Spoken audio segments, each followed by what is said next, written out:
நாளைக்கான வீடியோ தாங்க வந்திருக்கு. வீடியோ வந்து சூப்பரா இருந்துச்சு அப்படின்னு தாங்க சொல்லணும். அதாவது நம்ம இந்து இருக்காங்கல்ல, இந்துவ வந்து அவங்க அப்பா வந்து நேரடியா பார்த்துட்டாரு அப்படின்னு தாங்க சொல்லணும். இன்னொரு பக்கம் பார்த்தா, இந்துவோட அப்பாவ வந்து அவமானப்படுத்தி வீட்ட விட்டு வெளியில அனுப்பிட்டாங்க. நம்ம மனோவும் அவங்க அப்பாவும் சேர்ந்து அப்படின்னு தாங்க சொல்லணும். அதெல்லாம் பார்க்குறவங்க சேனலை மட்டும் மறக்காம லைக் அண்ட் சப்ஸ்கிரைப் மட்டும் பண்ணிருங்க.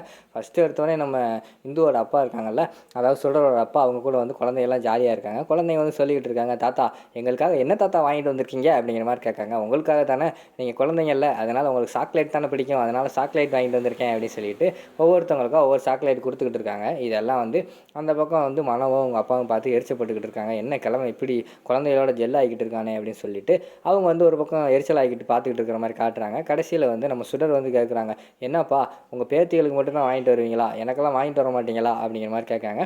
உடனே நம்ம அஞ்சலி பாப்பா வந்து சொல்கிறாங்க, "நாங்கள்லாம் குழந்தைங்க, அதனால் எங்களுக்காக சாக்லேட் வாங்கிட்டு வந்திருக்காங்க. நீ தான் பெரிய பிள்ளை ஆகிட்டேல, உனக்கு அதுக்கு?" அப்படிங்கிற மாதிரி சொல்கிறாங்க. "ஓ அப்படி ஆயிடுச்சா, சரி எங்களுக்கு வேண்டாம், நீங்களே சாப்பிட்டுக்கோங்க" அப்படிங்கிற மாதிரி வந்து நம்ம சுடர் சொல்கிற மாதிரி காட்டிக்கிட்டு இருக்காங்க. "சரி சரி, உன்னை பார்த்தா எனக்கு ரொம்ப பாவமாக இருக்குது, கொஞ்சம் குனி, உனக்கு கொஞ்சம் ஊட்டி விட்றேன்" அப்படின்னு சொல்லிட்டு அஞ்சலி வந்து சாக்லேட் எடுத்து சுடருக்கெல்லாம் ஊட்டி விடுற மாதிரி காட்டிக்கிட்டு இருக்காங்க. அதை பார்த்துட்டு மனாவோட அப்பா சொல்கிறாங்க, "இந்த கிழவனை பாரு எப்படி குழந்தைகளோட வந்து கொஞ்சம் குழாவிக்கிட்டு இருக்கான், இதெல்லாம் பார்க்க நல்லாவா இருக்குது" அப்படிங்கிற மாதிரி சொல்லிட்டு இருக்காங்க. "அப்பா நீங்கள் ஒன்றும் பயப்படாதீங்க, நான் பயங்கரமான ஒரு திட்டம் பிளான் பண்ணி வச்சுருக்கேன், பாருங்கள், வெயிட் பண்ணுங்கள், இந்த கிழவனை எப்படி அவமானப்படுத்தி வெளியில் அனுப்பி விட்றேன்னு மட்டும் பாருங்கள்" அப்படின்னு சொல்லிட்டு நம்ம மனம் வந்து சொல்லிட்டு இருக்கிற மாதிரி காட்டிக்கிட்டு இருக்காங்க. அடுத்து வந்து நம்ம ஃபங்க்ஷனுக்கு எல்லாமே ஏற்பாடு பண்ணிட்டாங்க. அந்த நேரத்தில் வந்து நம்ம இவங்க வராங்க, எழிலோட அம்மா வந்து வராங்க. "வாங்க இப்போ தான் வந்தீங்களா?" அப்படிங்கிற மாதிரி சொல்கிறோட அப்பாவை பார்த்து கேட்காங்க. "ஆமாம்மா இப்போ தான் வந்தேன்" அப்படிங்கிற மாதிரி சொன்னோன்னே, "சரி சரி இருந்து நீங்கள் சாப்பிட்டு தான் போகணும் சரியா?" அப்படிங்கிற மாதிரி சொல்கிறாங்க. சரிம்மா நான் இருந்து சாப்பிட்டு போகிறேன்" அப்படிங்கிற மாதிரி சொல்கிறாங்க. "சரி சுடர், அப்பாவுக்கு ஏதாவது டீ ஏதாவது கூல்ட்ரிங்க்ஸ் ஏதாவது கொடு" அப்படிங்கிற மாதிரி சொல்கிறாங்க. "இல்லை செல்வி ஆண்டி ஆல்ரெடி கொடுத்துட்டாங்கம்மா" அப்படிங்கிற மாதிரி சொன்னோன்னே, "சரி சரி இருங்க, கல்யாண வேலை இருக்குது, நான் முடிச்சுட்டு வரேன்" அப்படின்னு சொல்லிட்டு நம்ம சுடரும் எழிலோட அம்மா வந்து போயிடுறாங்க. அடுத்து குழந்தைகளோட வந்து ஜாலியாக வந்து நம்ம சுடரோட அப்பா வந்து விளையாட ஆரம்பிச்சிடுறாங்க. வெளியில் போய் அவங்க வேறு விளையாண்டுக்கிட்டு இருக்கிற மாதிரி காட்டுறாங்க. அந்த நேரத்தில் அங்கிட்டிருந்து வந்து இந்து வர்ற மாதிரி காட்டுறாங்க. இந்து வந்து நம்ம இவங்களோட கண்ணுக்கு தெரிஞ்சிடுறாங்க. அதாவது இந்துவோட அப்பா இருக்கார்ல, அவங்க கண்ணுக்கு வந்து தெரிஞ்சிடுறாங்க. விறுவிறுன்னு எந்திரிச்சு போய் அவங்க கன்னத்தில் வச்சு ரொம்ப ஃபீல் பண்ணி பார்த்துக்கிட்டு இருக்கிற மாதிரி காட்டிக்கிட்டு இருக்காங்க. இந்துவும் அவங்கள பார்த்துட்டு ரொம்ப ஃபீல் பண்ணி பார்த்துக்கிட்டு இருக்கிற மாதிரி காட்டிக்கிட்டு இருக்காங்க. பேக்ரவுண்டில் வந்து அப்பா பொண்ணு சாங்கெல்லாம் போட்டுக்கிட்டு இருக்கிற மாதிரி காட்டுறாங்க. இதெல்லாம் குழந்தைய வந்து வாட்ச் பண்ணுறாங்க. "என்ன தாத்தா அவங்க யாரையோ பார்த்து திகச்சு போய் நிற்கிற மாதிரி நின்றுக்கிட்டு இருக்காரு" அப்படின்னு சொல்லிட்டு, "தாத்தா என்ன தாத்தா அங்கனக்குள்ளே போய் நின்றுட்டு நீங்கள் பாட்டில் யாரையோ பார்த்துக்கிட்டு இருக்கிற மாதிரி நின்றுக்கிட்டு இருக்கீங்க, அங்கே தான் யாருமே இல்லையே" அப்படிங்கிற மாதிரி சொல்கிறாங்க. "ஆமாப்பா எனக்கு வந்து திடீர்னு என் பொண்ணு ஞாபகம் வந்துருச்சு" அப்படிங்கிற மாதிரி சொல்கிறாங்க. "உங்கள் பொண்ணு தான் சுடர் இங்கே தானே இருக்கா, போய் பார்க்க வேண்டியதானே" அப்படிங்கிற மாதிரி அபி சொல்கிறாங்க. "இல்லைம்மா எனக்கு இன்னொரு பொண்ணு இருந்தாங்க, சுடர் வந்து 2வது பொண்ணு, மூத்த பொண்ணு ஒன்று இருந்தா, அந்த பொண்ணு வந்து சின்ன வயசுலேயே நான் வந்து பறி கொடுத்துட்டேன்" அப்படிங்கிற மாதிரி சொல்கிறாங்க. "இப்போ அவங்க எங்கே இருக்காங்க" அப்படிங்கிற மாதிரி கேட்டோன்னே, "தெரியலையேம்மா, அவள் எங்கே இருக்கானே தெரியல, அவள் ஞாபகம் வந்துச்சு, அதனால தான் அப்படி பண்ணிட்டேன்" அப்படிங்கிற மாதிரி சொல்கிறாங்க. "நீங்கள் ஒன்றும் கவலைப்படாதீங்க, கண்டிப்பாக வந்து அக்கா வந்து உங்ககிட்ட கிடச்சிருவாங்க" அப்படிங்கிற மாதிரி வந்து அவங்க சொல்கிற மாதிரி காட்டுறாங்க.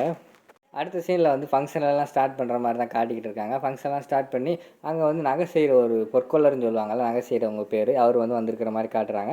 அவங்கக்கிட்ட போய் தங்க காயினை கொடுக்காங்க. ஒரு 2 தங்க காயினை கொடுத்துட்டு, புதுசாக வந்து தாலி செய்யுங்க அப்படிங்கிற மாதிரி சொல்கிறாங்க. உடனே அவர் வந்து சொல்கிறாரு, "என்னம்மா விவரம் தெரியாமல் பண்ணிக்கிட்டு இருக்கீங்க, இது 2வது கல்யாணம், அதனால் ஃபஸ்ட்டு ஒய்ஃபோட தாலியை கொடுங்க, அதைத்தாம்மா நம்ம செஞ்சு போடணும்" அப்படிங்கிற மாதிரி சொல்கிறாங்க. உடனே பார்த்தா நம்ம எழிலோட அம்மா வந்து சொல்கிறாங்க, "இல்லை ஃபஸ்ட்டு பொண்ணோட தாலி வந்து தொலைஞ்சிருச்சு" அப்படிங்கிற மாதிரி சொல்கிறாங்க. "ஓ அப்படியா, சரி விடுங்க, இந்த காசையும் உருக்கி நம்ம செஞ்சுருவோம்" அப்படின்னு சொல்லிட்டு அவங்க உருக்கி செஞ்சுக்கிட்டு இருக்காங்க. அந்த நேரம் பார்த்து சுடர் வந்து ஒரு பொருளை எடுத்து வைக்கிற மாதிரி எடுத்து வைக்காங்க. அந்த நேரத்தில் பார்த்தா இந்துவோட தாலி வந்து வெளியில் வந்துடுது. வெளியில் வந்தவொடனே அவங்க கவனிக்காமல் உட்காந்துக்கிட்டு இருக்காங்க. எல்லாத்தையும் காட்டிக்கிட்டு இருக்காங்க. யாராவது ஒரு ஆள் வந்து சுடர் கழுத்தில் வந்து தாலி இருக்கிறத பார்த்துருவாங்களா அப்படின்னு சொல்லிட்டு எல்லாருமே பார்த்துக்கிட்டு இருக்கிற மாதிரி காட்டுறாங்க. டக்குன்னு நம்ம அஞ்சலி பாப்பா வந்து அந்த குங்கும டப்பா இருக்குல்ல, அதை வந்து திறந்து திறந்து விளாண்டுக்கிட்டு இருக்காங்க. ஒரு டைம் திறக்கும்போது டக்குன்னு பார்த்தா குங்குமம் போய் அந்த தாலியிலே விழுந்துடுது. அதை பார்த்தோன்னே தெரிச்சிருச்சே அப்படின்னு சொல்லிட்டு நம்ம சுடர் வந்து தட்டி விட்றாங்க. அந்த நேரத்தில் பார்த்தா அவனுக்குள்ளே வந்து தாலி இருக்குது. சக்குன்னு அதை எடுத்து உள்ளே போட்டுடுறாங்க. உள்ளே போட்டுட்டு யாரும் பார்க்கலையே அப்படின்னு சொல்லிட்டு பார்க்காங்க. ஆனால் யாருமே பார்க்கல. அதுக்கடுத்து வந்து நம்ம ஜோசியர் பூசாரி மாதிரி வந்திருக்காரு ஒருத்தர். அவர் வந்து சொல்கிறாரு, "கல்யாணம் தேதி எப்போ வச்சுக்கலாமா" அப்படிங்கிற மாதிரி சொல்கிறாங்க. அடுத்து ஒரு நல்ல நாளாக பௌர்ணமியை பார்த்து வச்சுக்கோங்க அப்படிங்கிற மாதிரி சொன்னோடனே, "சரிம்மா அடுத்த பௌர்ணமியே நமக்கு வந்து நல்ல நாள் இருக்குது, அன்னைக்கே நம்ம வந்து கல்யாணத்தை வச்சுக்கிருவோம்" அப்படிங்கிற மாதிரி வந்து அந்த பூசாரி சொல்கிறாங்க.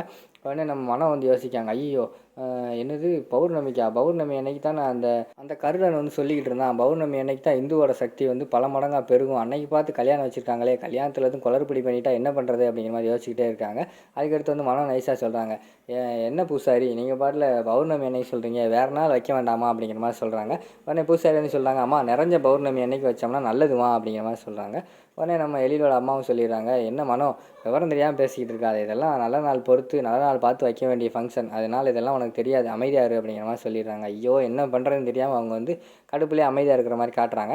அடுத்த சீனில் வந்து எல்லாருமே சாப்பிட்டுக்கிட்டு இருக்காங்க, நிறைய விஐபியாக சாப்பிட்டுக்கிட்டு இருக்காங்க. அப்போ வந்து நம்ம கவின் வந்து கூப்பிட்றாரு, தாத்தா வாங்க சாப்பிடுவோம் அப்படிங்கிற மாதிரி சொன்னோடனையும் அவர் வந்து ஃபஸ்ட்டு வரமாட்டேன்னு சொல்கிறாரு சுடரோட அப்பா. வாங்க எனக்கு பசிக்குது அப்படிங்கிற மாதிரி சொன்னோடனே சரி வாங்க சாப்பிடுவோம் சொல்லிட்டு உட்காந்தோடனையும் எனக்குள்ள அந்த ஒரு விஐபி வந்து என்ன ஹலோ மேன் இங்கே வந்து உட்காந்துக்கிட்டு இருக்கீங்க, எந்திரிச்சு அங்கிட்டு போங்க, இது வந்து விஐபி உட்காந்து சாப்பிட்ற இடம் அப்படிங்கிற மாதிரி சொன்னோடனே இல்லை குழந்தைங்க தான் சாப்பிட சொன்னாங்க அப்படிங்கிற மாதிரி சொன்னோம். இதெல்லாம் அங்கிட்டு இருந்து மனோவோட அப்பா வந்து பார்த்துக்கிட்டு இருக்காரு. சார் என்ன சார் நீங்கள் தான் சாப்பிட்றதுக்கு தானே வந்தீங்க, சாப்பிட்ற வேலையை கடைசியாக உட்காந்து சாப்பிட மாட்டீங்களா அப்படிங்கிற மாதிரி சொல்கிறாங்க.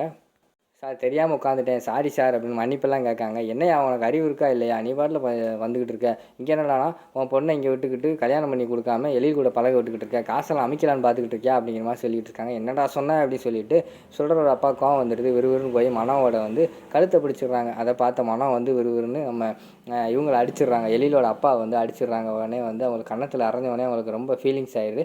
இங்கே எங்கள் அப்பாவே அடிக்கா அப்படின்னு சொல்லி தர இழுத்து கொண்டு போய் வீட்டுக்கு வெளியில் வந்து போட்டு வந்துடுறாங்க. அவரை பார்த்தா அங்கே ரொம்ப கவலையோடு அந்த இடத்துல இருக்கிற மாதிரி காட்டிக்கிட்டு இருக்காங்க. அதோட பார்த்தீங்கன்னா அந்த எபிசோட வந்து முடிச்சிடுறாங்க.